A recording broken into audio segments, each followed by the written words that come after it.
There we go. We're live. It's Mind Your Banners. Hey, everybody. Hey, folks. I didn't say hey, folks. It threw me off. Hey, folks. This is Mind Your Banners for Sunday night, October 20th, 2024. He's Mike Niziolek. I'm Zach Osterman. Mike, we haven't done a Sunday night one, I think, all year, but there's, quite frankly, there's a lot to talk about with this team, so it felt like getting together and just doing one, even before we talked to Kurtis Rourke or anybody else this week, was worth our time just to kind of prime the pump, I guess. How was your Sunday? Uneventful. Worked late. Trying to catch up on sleep a little bit. I went to a pumpkin patch. How was the pump? Did you get some pumpkins?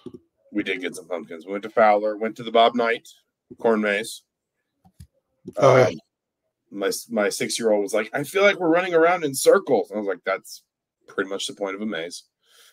And then we went on a hayride and got some pumpkins. So I would say it was a good Sunday, all things considered. Liverpool won. I got very few complaints. Indiana has very few complaints. Indiana, I'm still saying this out loud, is still a little bit jarring. Indiana defeats Nebraska 56-7.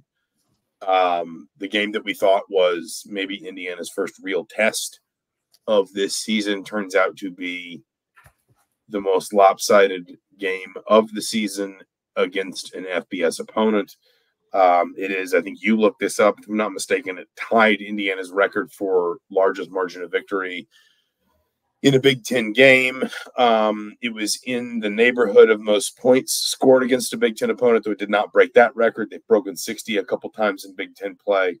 We'll talk about, obviously, some of the stuff that spools out of this, not least the Kurtis Rourke injury. But, I mean, the first thing to say is, as well as Indiana had played through 6 weeks, I still think if you said you saw this coming, I would have called you a liar. I mean, just the sheer dominance. Indiana actually outscored Nebraska by more points in the second half with its backup quarterback in than it did in the first half with its starter in. At halftime, one of my friends who's a Nebraska beat writer informed me that Indiana was on pace at that time. They didn't complete this because the second half took on a different pattern, obviously. But Indiana was on pace to gain more yards against a Nebraska defense than any opponent had in history. The defense forced what? Was it 4 turnovers, a couple sacks? I mean, this was anybody who still had doubts about Indiana, this surely had to answer them at this point. Well, I was actually looking us up before you got the turnovers wrong. It was 5 turnovers, and that's the you're trying to shortchange them. Which one did I forget? The second fumble was the one I forgot, wasn't it? Because there were the 3 picks, and then there was the fumble in the first half, but I'm forgetting the second fumble. The strip sack? Yeah. That's what I forgot. Anyway, keep going. Sorry. But what I was looking up was most turnovers in a game since a game against number 5 Penn State in 2016. I don't remember that game. They lost. They lost by 14, but very interesting turnover margin there. I like vaguely remember that game. I don't know why I only vaguely remember it. I was obviously on the beat then. Anyway, keep going. And then the other stat that I think continually has stood out this year, and they did it. They've now done it 3 times, 7 of 7 in the red zone. Yeah, I mean, just think about they're 41 of 44 on the season, and have 37 touchdowns. I mean, if you want to talk about reasons for offensive success and probably overall success, I mean, don't you have to kind of start with that? Like once they're inside the 25, I mean, they're putting up points, and it's most likely going to be a touchdown. Even more like fundamentally than that, like look at their drive chart. Their drive chart for the whole game against what was a lot of statistical measures, the best defense in the Big Ten through 6 games. Touchdown, turnover on downs where they went for it on 4th down and didn't get it. Touchdown, interception on a Hail Mary pass to end the first half, so it really doesn't count the same way a normal interception would. Switch quarterbacks, touchdown, touchdown, touchdown, punt, and apparently it's good that James Evans still remembers how to do that. Touchdown, 3 kneel downs, end of game. Like, I mean, that's not terribly dissimilar to what they did against Western Illinois. But like, this was Nebraska. This was not supposed to be. I mean, like, you know, it just. I mean, we did this podcast. You know. All right. Here's a stat question. How many punts does James Evans have on the season? Is it? I mean, it's got to be under. It's got to be 6 or less. 11, because he had 4. 11? He had 3 in the opener and 4 against Maryland, but 11 total. I would not have thought it was double figures. I mean, just one punt in 4 of the last 5 games. I mean, yeah.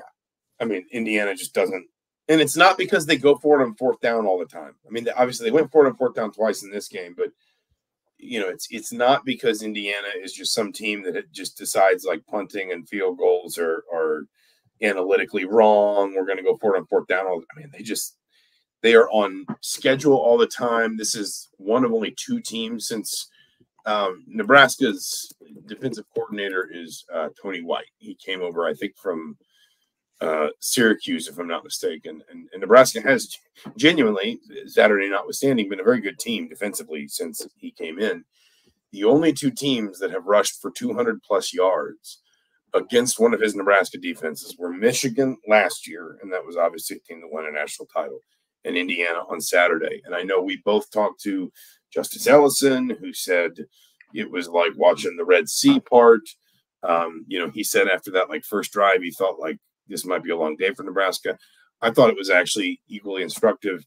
Tyson Lawton, somebody asked him, did you expect this to be a tough day to run the ball? And he basically said, yes. Look, we thought the lanes would be tight. We thought the holes would be tight. We thought we'd really have to kind of maximize our opportunities. And then it turned out these were some of like the widest holes we've been running through all season. Now, obviously, you know, players are always going to be complimentary of their offensive line and maybe be a little hyperbolic immediately after a game. But I mean, it just, you know, there was an extent to which it almost sort of felt like even Indiana, as confident as it's been all year, as much as it's been like, this is what we expect, this is what you all should expect, this is just what we're about.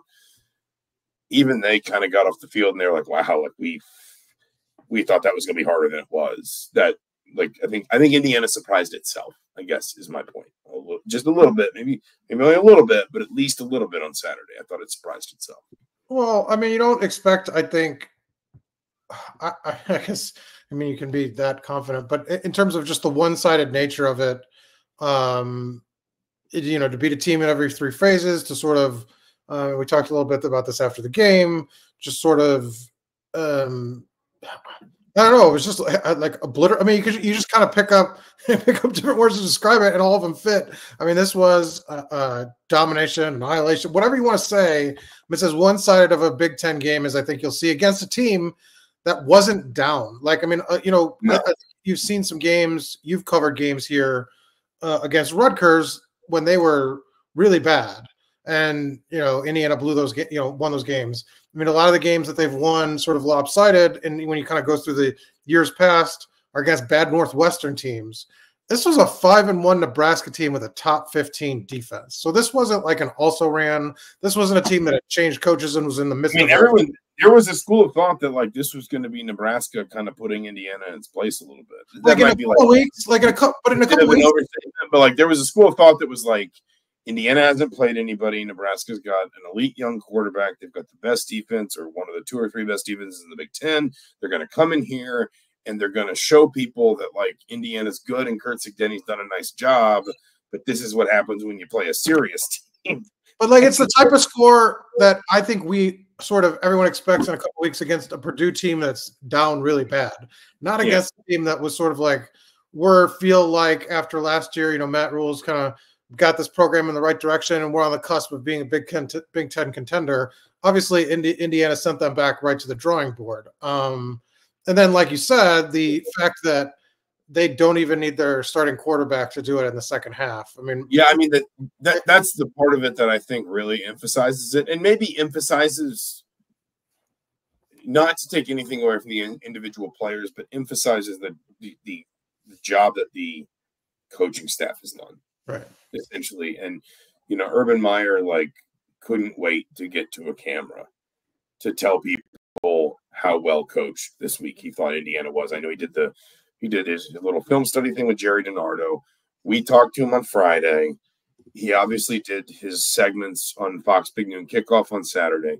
And every single time he just said, I think what he said to us specifically was, there's times where I put film on and I have to turn it off. I just don't want to watch that team because no matter what their record is, they don't play good football. And he said, there's times where I put film on and I can't turn it off. I have to keep watching it.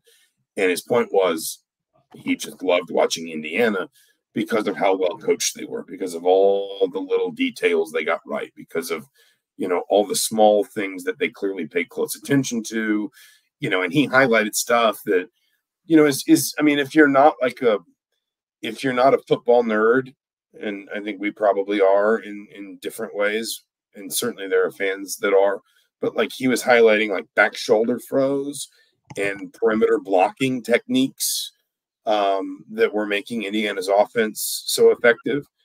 And his point was, these are little things. These aren't, this isn't stuff you're going to pick up on with a 10,000-foot, 90-second sort of summary of a team, but it's the stuff that is the evidence of a really good, sharp, well-coached team.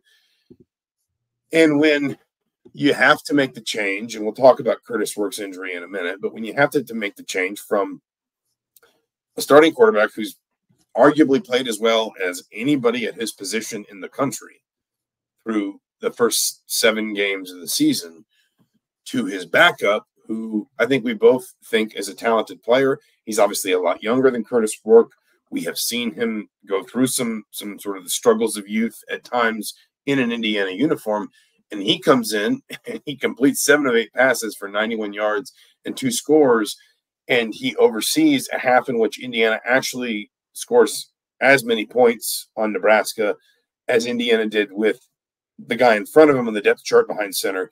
You just do feel like the scheme and the staff, because I think sometimes when you say the scheme, people think it's literally just a playbook. There's literally just a physical book on a table somewhere and you open it up. But the scheme is marrying concepts to players' strengths and understanding why you would call one play for Kurtis Rourke in a certain situation and you might call another play for Taven Jackson in the same situation, because they're not the same quarterback. They have different strengths, different comfort zones, different weaknesses, obviously. And, to basically not miss a beat against, as you said, a top 10, top 15 defense. I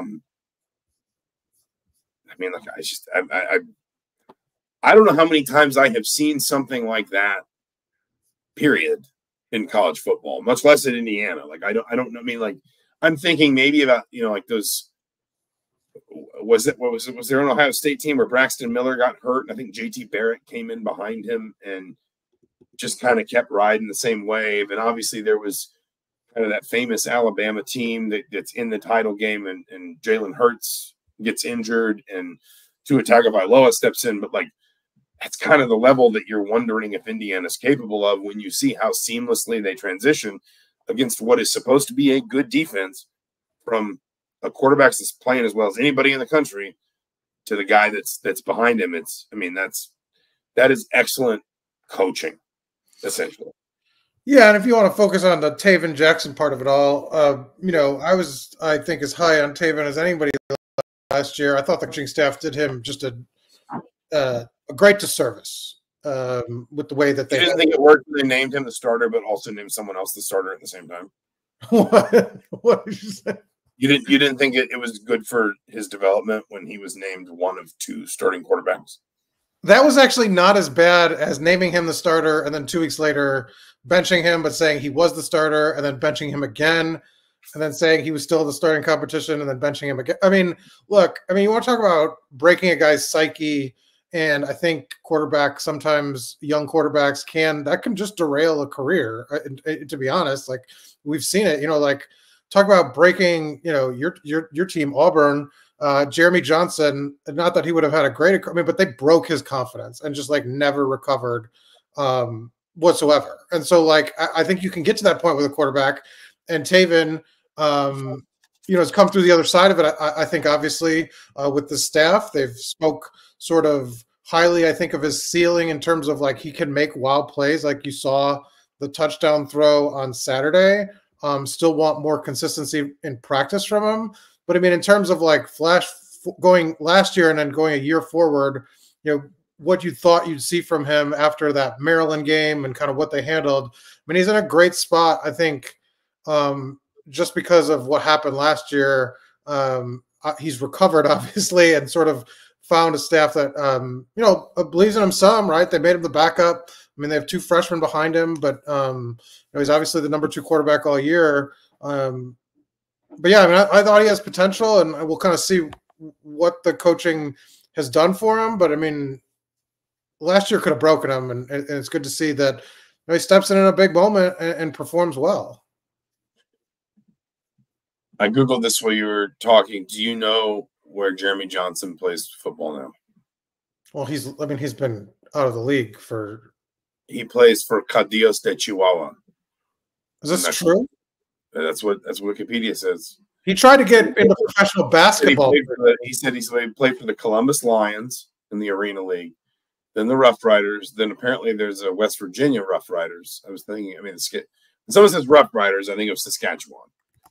And then the West Virginia Rough Riders, then the Spokane Shock. Then he went to Perilleros de Monterrey, and now Cadillos de Chihuahua. Anyway, that's not an MVP. He was an MVP to Tezon, Mexico. There you go.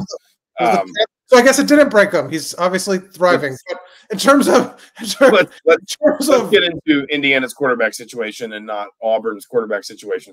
But do you think I'm over exaggerating? What? No. And like it. I mean, it is one of those positions that is, if it's going to be more cerebral than most positions on the field, then it's going to have to also be sometimes a little bit more sensitive, I guess. And if nothing else, like Curt Cignetti made a really good point when somebody asked him about Taven Jackson after the game on Saturday. Somebody was me. Was it you? I wasn't. I don't pay attention when you. I wasn't there. Yes, you were. I wasn't there. When you're talking, I just don't listen. But you were singing. These podcasts are proof of that. But singing Mellencamp.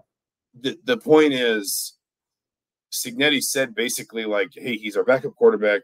He's gotten a lot better. He still needs to get better. He still needs to practice better. But then he said, but it's hard to get better when you're the backup quarterback, because especially in season, the starting quarterback gets all the meaningful reps in practice. And I think people think that like practice is a very sort of like hypothetical thing for the average fan. Like, most practices don't even go 2 hours. And the deeper you get into a season, the shorter they get, because the more you're just trying to keep your guys fresh.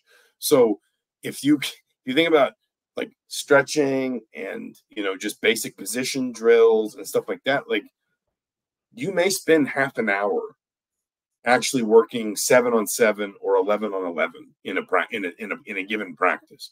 And if the starting quarterback is getting the bulk of the snaps, that means he's probably getting, half an hour, 40 minutes. He's probably getting, let's say, 32 of those 40 minutes, if not more, where he's the one taking the snaps, he's the one throwing the ball.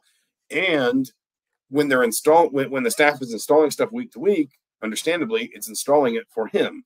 And so the point is, a backup quarterback is going to struggle for kind of the consistent upward trajectory at this time of year. Now, this is why, your off season, your spring practices, et cetera, are important.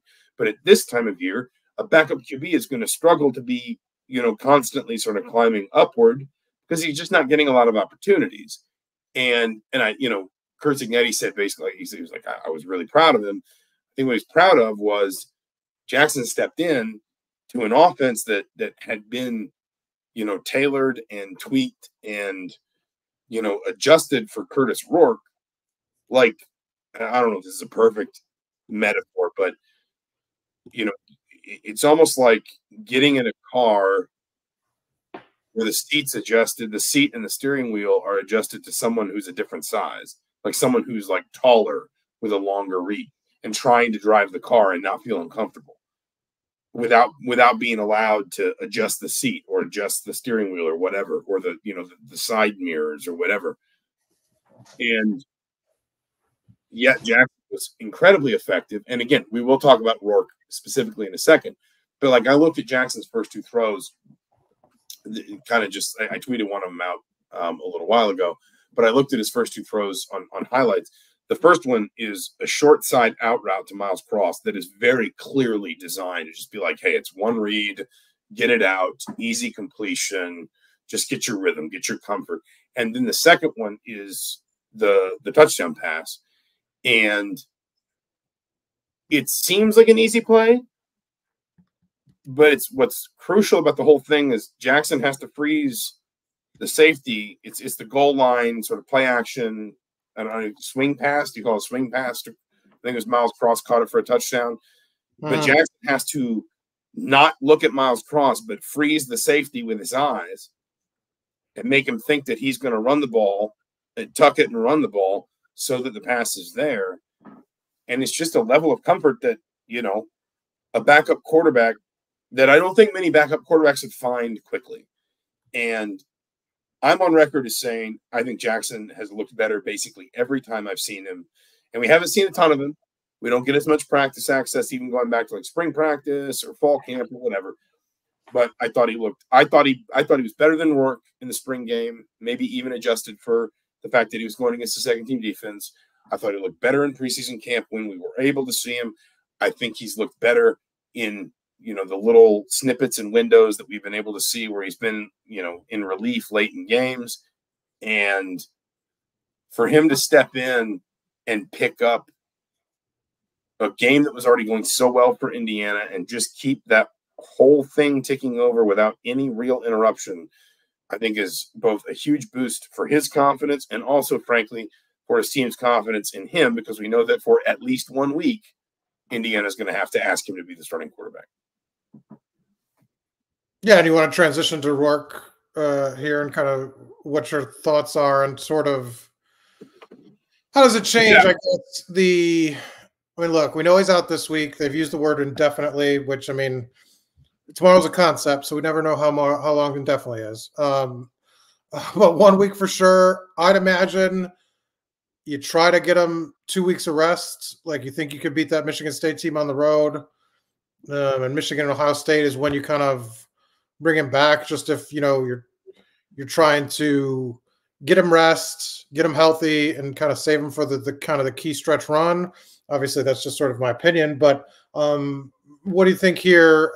Short term, long term with this work. Yeah, so I don't know, and it hasn't been reported. I've been trying to find out and have been able to. I've not seen it reported anywhere else specifically what is wrong. I know there are people who said like the fingernail pretty clearly came off.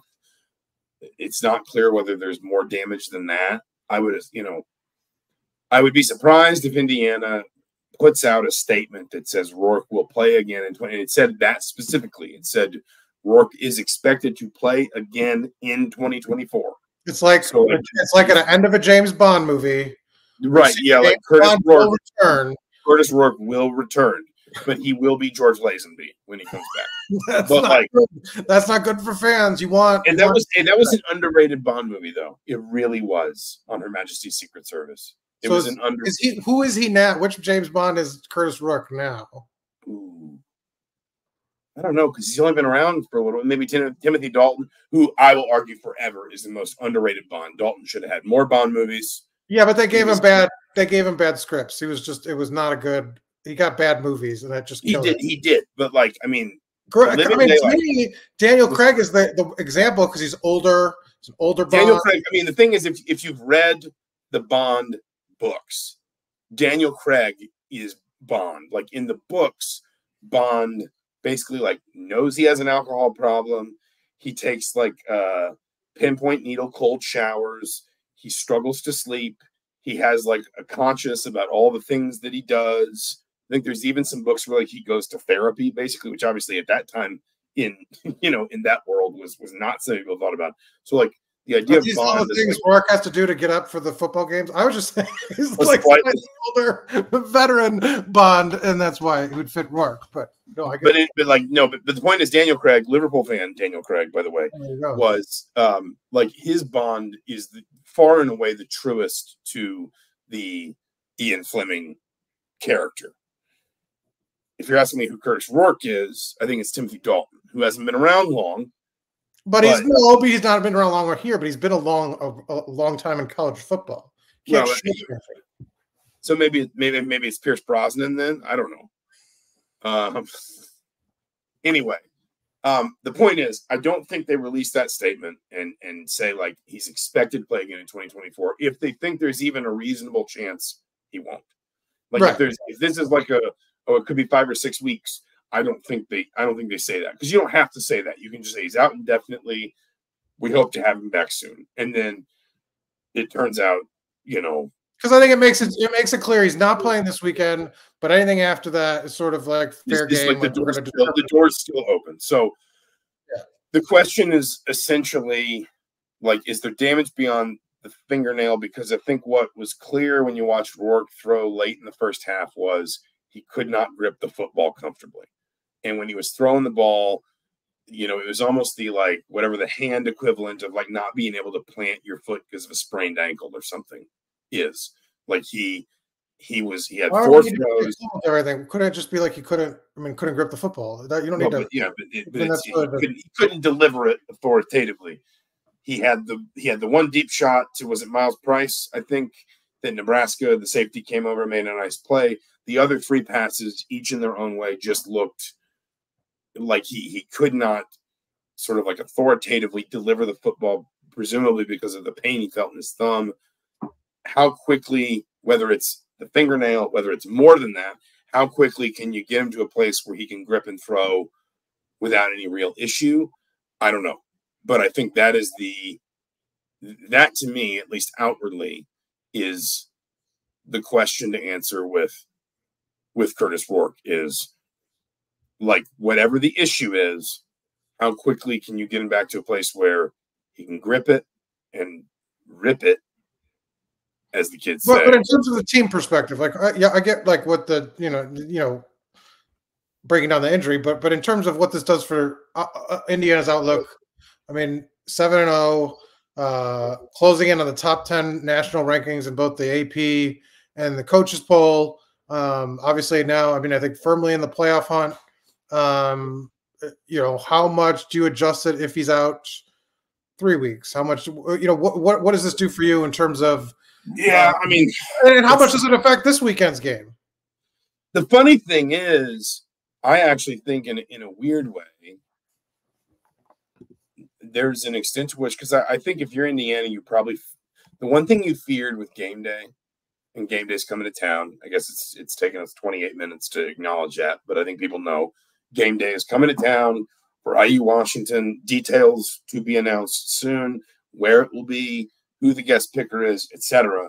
The one thing you fear with game day is, what if it's a distraction? And Washington's not a bad team. I know they just kind of got dog walked by Iowa, but Washington has a good quarterback. It's got, as you pointed out a couple weeks ago, a really good primary receiver. It beat Michigan at home. It beat Northwestern. I don't know how impressive that was, but it beat Northwestern. I was told Northwestern's going to be on an upswing, so that could get more. It will be soon. It will be soon. But the season goes on. Like this was the sort of game where you would be a little worried about distraction and complacency and whatever else. Well, now everybody's kind of got to stay sharp because you don't have your starting quarterback. So in a weird way, I actually think you'd obviously rather have Kurtis Rourke, but I think that it can kind of work to your benefit if you're Indiana in terms of saying, waking everybody up to that sort of sense of, hey, everybody's got to, be that 1% sharper, so that we make sure that Taven's job isn't harder than it needs to be, trying to step in, trying to catch up, trying to, replace Kurtis effectively, essentially. But I think I think the question is he still injured after the bye week? because the Michigan State game is a funny one. They're not bad against the run. They had a nice win over the weekend against Iowa. If you look at like their total defensive numbers, they're kind of middle of the pack. But they're averaging less than 21 points per game allowed, so they are not a pushover defensively. And you're going to have to go up there.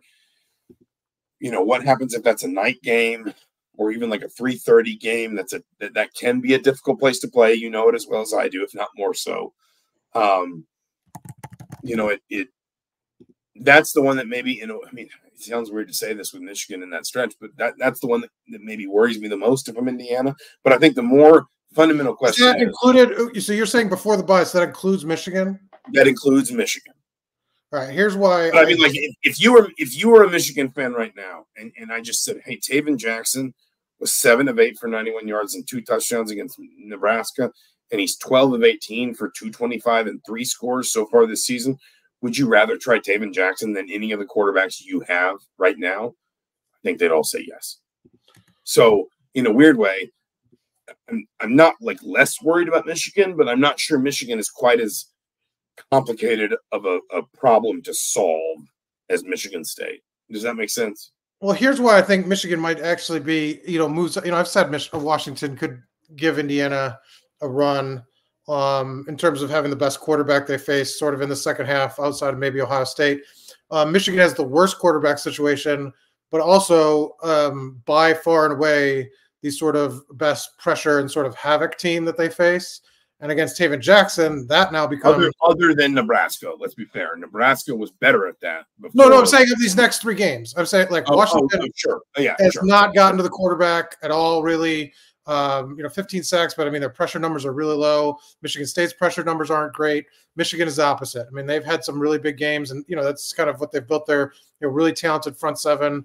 And that hasn't gone away sort of in their quarterback struggles. And so against a quarterback like Taven hasn't had the reps this year in practice, obviously is lacking experience. That sort of becomes, I think, more of a factor, but obviously won't have to score as many points. So I don't know how you balance that. That's also the third game in that stretch. If Taven Jackson, that is the most sort of settled in he should be at that point. But I think Michigan has a defense that of the 3 that could take a game over. The only one of those. Yeah, I think that's probably true. The only thing that Michigan State might have in its favor is that game's in East Lansing. Right, but that could become an atmosphere issue as well. Right, but so that's kind of that one's tricky. And Washington, what do you expect? Like I said, after I kind of gave them a vote of confidence, they did not live up to that. Got destroyed by Iowa. But they have a veteran quarterback, so now it becomes the opposite of last week against Nebraska, where Indiana's coming in, the guy that's only had I don't know how many snaps now he's taken in his career, but not very many, versus Rodgers, who's got right, just a ton. Yeah, I think. To me, the question about Taven Jackson is basically how quickly can you get him to a place not unlike where you got Kurtis Rourke, which is just like the comfort and the idea that the scheme is tailored to you and to what you do well, and the rhythm and the confidence with your receivers. The question for Indiana with Rourke, I think, is is he still out the other side of the bye week? Because that's 4 weeks. And if it goes 4 weeks, then you're probably at least in the 4 to 6 week range of recovery. Maybe not, but I think if it goes 4 weeks. But here's I'll put you on a spot. They lose one of these next 3 games without Rourke. Do they? If they don't have Rourke for all 3 of these next games, it is. It is just so hard to pick against them right now. And if they had Rourke, they'd be an easy yes, right? They don't lose any of those games, right? Well, because the thing is, so I just said Michigan State is allowing fewer than 20 points per game, and they are. And what's funny is you can make these numbers say whatever you want, because Michigan State is 12th in the Big Ten, but Michigan State's also allowing 20.9 points per game, which is in modern football is a number that should win you a fair few games.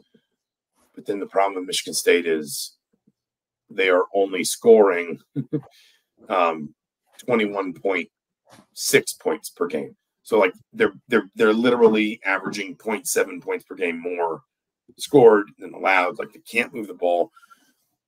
I mean, you don't want to put too much on a small sample size, but Taven Jackson's looked fine whenever Indiana's called on him. There's never been a stretch where he's gone in, and I understand that basically Nebraska. Are you saying this year? Yeah, this year. One of those games. I mean, against Western Illinois, and what was the other one? He had like a couple snaps against FIU. No, he didn't. No, Western Illinois was the other game he threw a touchdown pass in. It was. I think he got some snaps against Charlotte, but I don't. Did he even attempt to pass in that game? Charlotte was what? Yeah, he was 2 of 7 for 30 yards, and Signetti said he didn't play well in that game. So. Okay, well, there you go. Then season's over.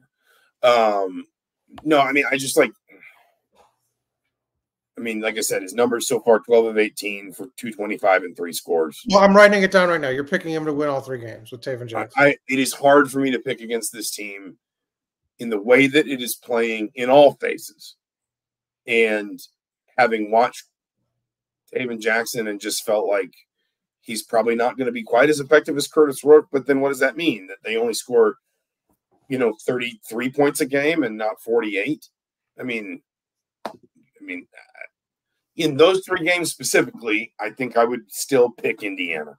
I know you said, do they lose any of them? I would say on the balance of probability, Indiana should win at least 2. And I think they are as likely as not to win all 3. Is that fair? Like, does that make sense? That's a long way to say you think they're going to win all 3. Okay. Well, does it make sense? It's not what I asked. Maybe. Answer my question. Maybe. FPI has them projected to go 11-1 now. Now I don't know if it factors in the that updated. It doesn't, but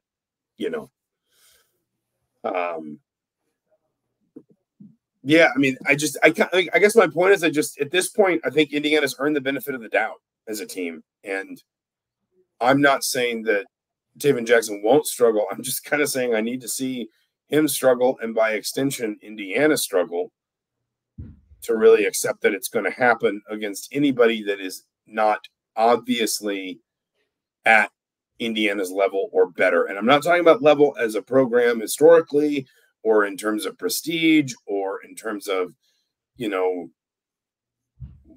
wider perception, but like what has been put on film between the lines through the first 7 games of this year.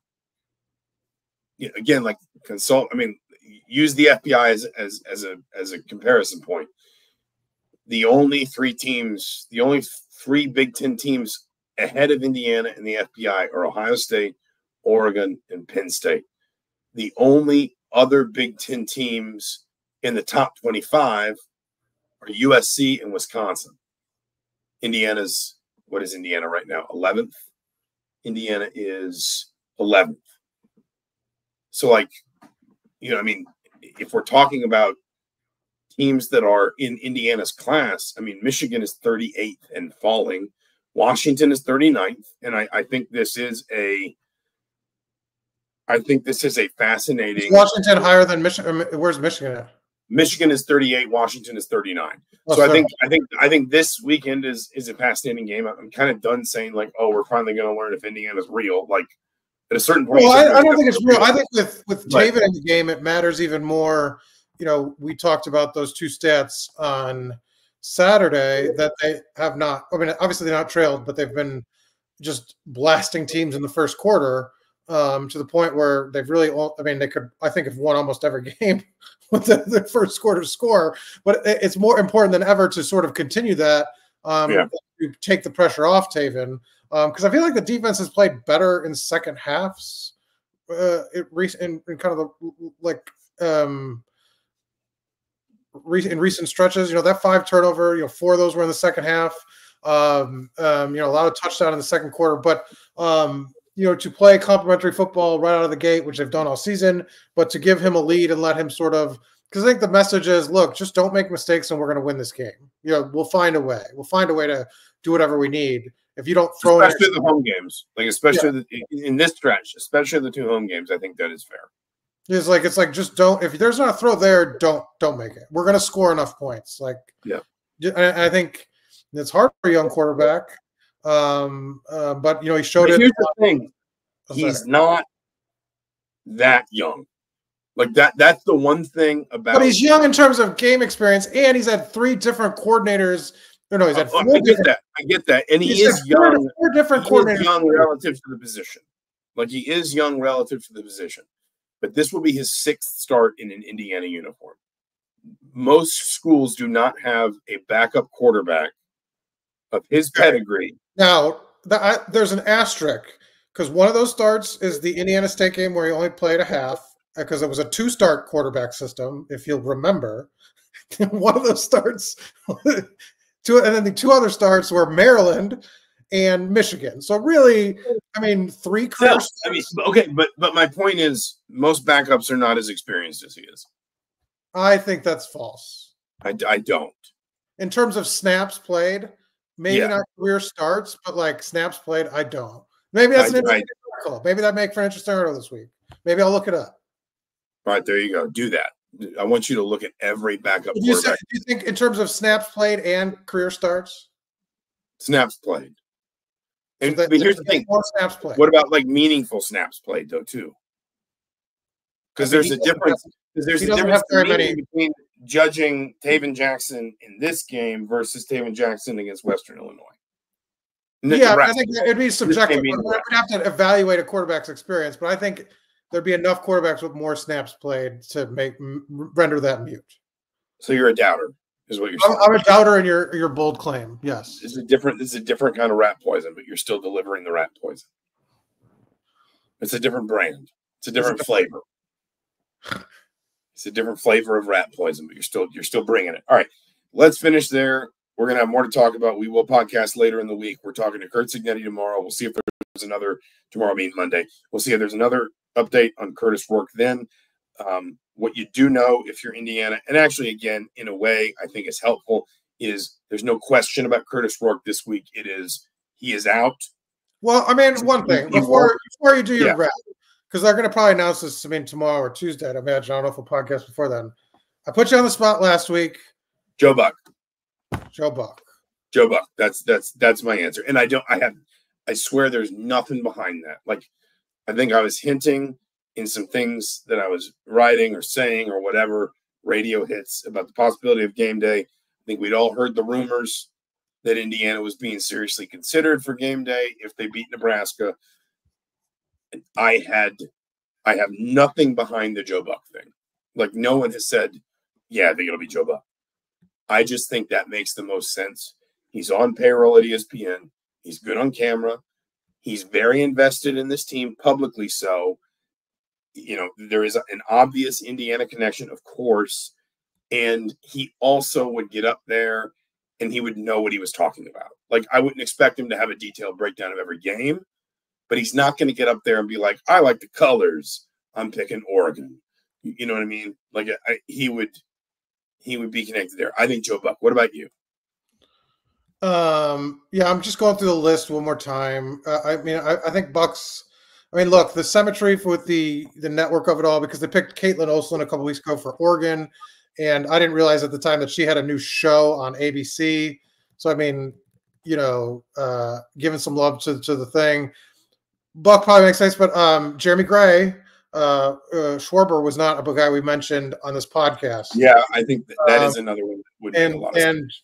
Athletes, a guy that I think is good on camera, be good on camera, would be sort of embrace the scene a little bit, not that Buck wouldn't, but again would know, he grew up an Ohio State fan, he knows football, he played football, I think Schwarber probably, I think Buck resonates with all generations. I don't think it's unfair to say Joe Buck is probably just the preeminent broadcaster of his time in American sports, but Schwarber with this group specifically, he's only been gone for about 10 years.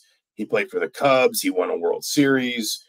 He's going to wind up one of the 2 or 3 best Major League Baseball players Indiana's ever had. It's at this point, it's probably him or Ted Kluszewski rather. I don't know where I got Kluszewski from. Was that a combination of Krzyzewski and Mike Krzyzewski, Ted Kluszewski, just same person.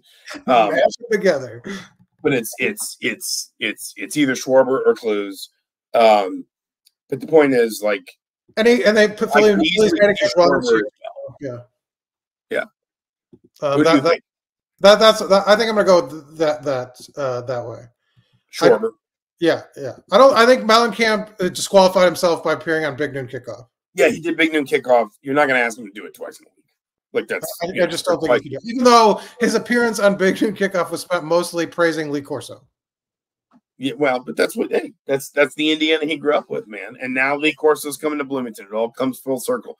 Confidence leads to attitude. Attitude leads to success. Tomorrow is a concept. Today is about confidence, which leads to attitude, which leads to success, and whatever other virtuous circle Kurtis likes to cite. It's getting hard to argue it.